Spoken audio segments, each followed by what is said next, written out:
lower interest rates benefit the people who already have the property, right? It Exactly. benefits the haves, right? And it hurts the have-nots, even though it sounds counterintuitive because you think, oh, low interest rates, that means I can afford more house, or I can afford to buy a house or whatever. In the very short term, yes. If interest rates go from 8% to like 4% overnight, Mm-hmm. and the market hasn't adjusted yet, Yeah. well, like absolutely, If you're first in line, you win. Right. You've got a golden opportunity there for maybe a couple of months. However, that's really limited, right? But so over the long run, low interest rates benefit the haves. The opposite is going to happen with higher interest rates. Okay. It'll shift the table, right? Because it will force home prices down, Mm-hmm. right? And it'll mean that, well, yeah, your monthly payment, the price is going to adjust around that monthly Mm-hmm. payment amount, right? Around that affordability. It always has before, yeah. Right? And so then what will happen is, because the interest rates are higher, the price will come down and the down payment amount will come down. So so high interest rates will actually make housing more affordable. This is as it kind of works its way out. Right, as it works its way. I mean, it'll take a while. It's not going to happen overnight. Yeah, that's what I need people to hear. A lot of people don't realize that housing will adjust. I agree.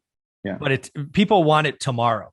And that's just not how it works. And the fixes that are out there, reforming zoning is not going to happen tomorrow. I mean, there are some very slight moves around it. The Biden administration's done has been nibbling around the edges of this, trying to figure out how they can, because they can't.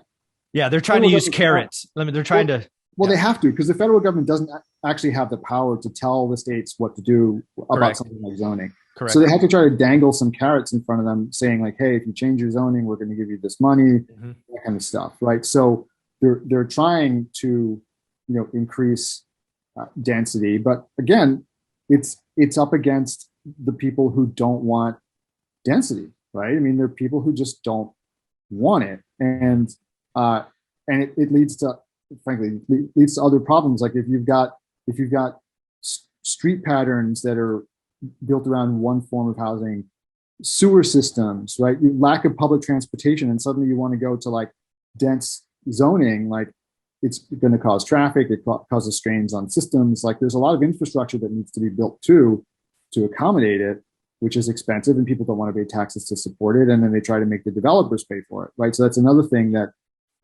that is an impediment to developers building, because they get.